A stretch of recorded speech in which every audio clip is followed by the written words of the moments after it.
This might be one of the most important videos you watch if you're a Disney fan, because we're giving you 15 ways to save money at Disney World in just 10 minutes. And these aren't just little ways to save a few bucks. Some of these could save you hundreds or even thousands of dollars, whether you're trying to spend less on your next Disney trip or even make that trip possible in the first place. We've got 10 minutes. We're on the clock. Let's go. Okay, number one is don't overlook the summer. So historically, most people have thought of the winter time and while school is in session as the best and cheapest time to go to Disney. The last couple of years, that really hasn't been the case. They have had better deals on ticket packages and room rates in the summertime, actually, while school is out. And as a bonus, it's actually been a little less crowded in the summer as well. So don't overlook going in the summer. It might be the cheapest and best time to go to Disney World. Okay, number two is your hotel selection. So we often recommend Pop Century if you want the lowest price point to get a resort that has something other than bus transportation, and you're going to have Skyliner access there. We also recommend Coronado Springs if you want a more deluxe feel but at a lower rate. It is a moderate resort. You can sometimes get rooms there for under $200 a night. And if you're staying off property, we recommend the Flamingo Crossing area, even over the Disney Springs area, especially if you have a car, because you can get a really nice area for restaurants. There's a Target there, and sometimes you can get rooms for $150 a night or just a little more. Okay, tip number three is be selective with the Lightning Lane. We recommend purchasing the single pass Lightning Lane for those longest line attractions that are not a part of the multi-pass anyway. Skip on the multi-pass and instead use early park entry and try to plan your day around those other rides that still have long lines but aren't part of the individual pass.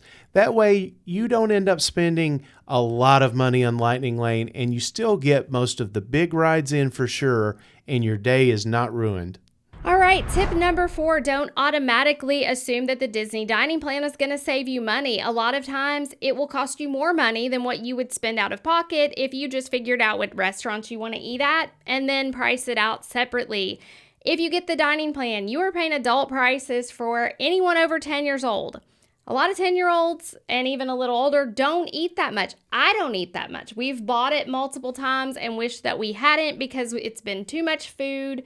It's hot. We don't want to walk around the park full of food all day. And unless you really, really, really want those character meals and those sit-down meals, it's really just not worth it, in my opinion. Price out the restaurants separately. See how much you really think you'll be spending. Okay, tip number five is refillable water.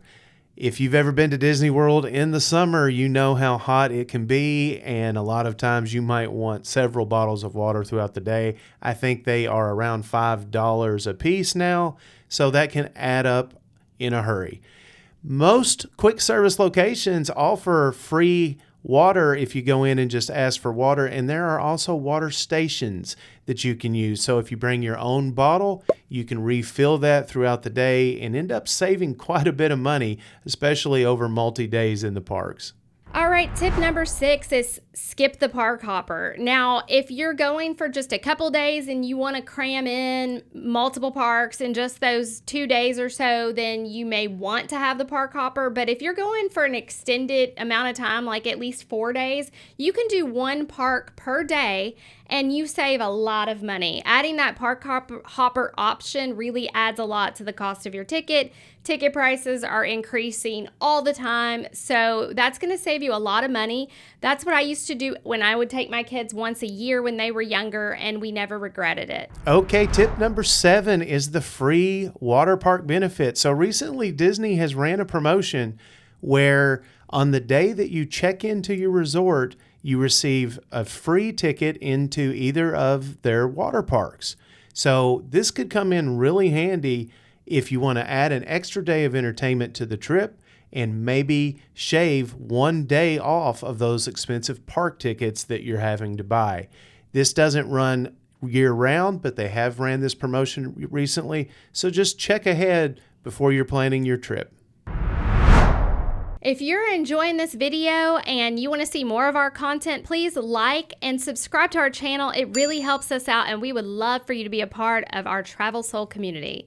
Now let's get back to the video.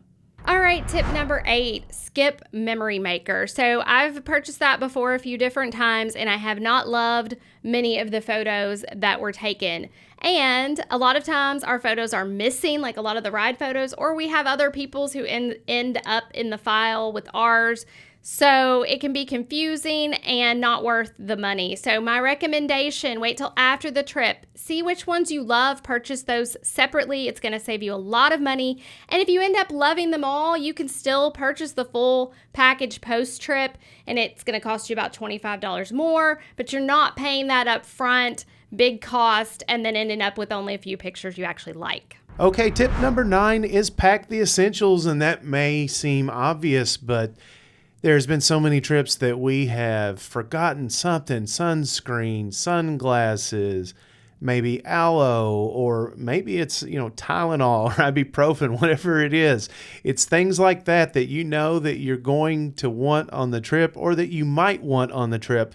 The thing is if you do forget it, you're going to pay more for it at Disney most likely. So don't forget it, make a packing list and pack those essentials. All right, tip number 10, set your souvenir budget ahead of time and load some Disney gift cards before your trip with that budget. You can often purchase them at places like Costco and Target with a discount. So you actually are going to save some money on the full cost of that gift card and then go buy your souvenirs at Disney. I've done that with my kids before. I miss Disney Cash. They used to have Disney dollars. Those were fun, but this is the best way to do it now, in my opinion. And then everybody has a budget. Nobody's going over budget, and you're still having a good time buying souvenirs. Okay, tip number 11 is the Disney Rewards Visa card. Now, I'm not advocating for credit cards, nor am I saying that this particular credit card is the best rewards card out there. I'm sure that there are better. However, if you are a Disney fan and you're familiar with using rewards cards with everyday purchases, things like gas and groceries, then there is a Disney Rewards Visa out there where that spending translates into Disney Rewards dollars. And it does add up over time. My parents actually saved up enough rewards dollars with this method that it paid for an entire trip to Disney. So if you use credit cards like this and are familiar with rewards cards, consider the Disney Visa.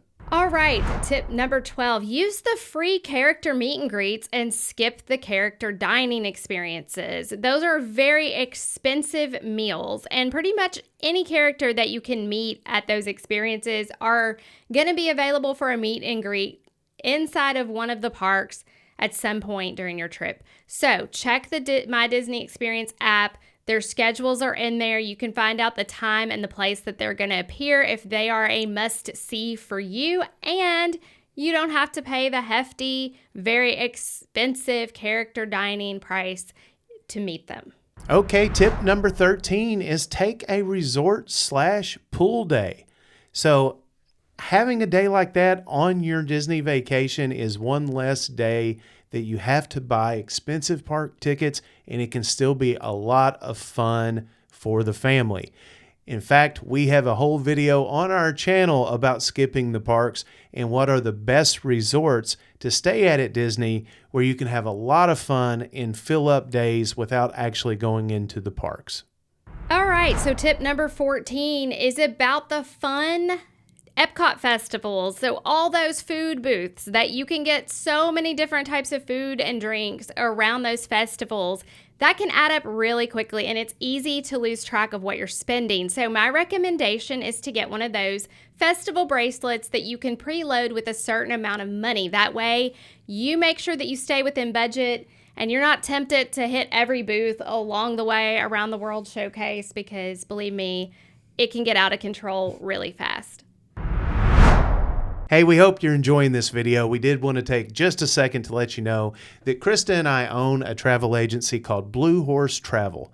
So if you're interested in having any help with booking a trip, maybe another Disney trip, or if you're interested in becoming a travel agent yourself, go to bluehorsetravel.com and reach out to us. We would love to hear from you. Now back to the video.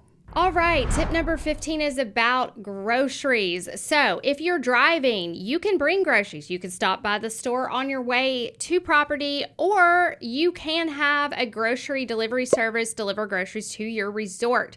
This is especially good for bottles of water and soft drinks because every room has a drink cooler. And then you can buy non-perishable items like granola bars, packs of crackers. My kids are always hungry after a park day, and even in the parks, we take those snacks in sometimes.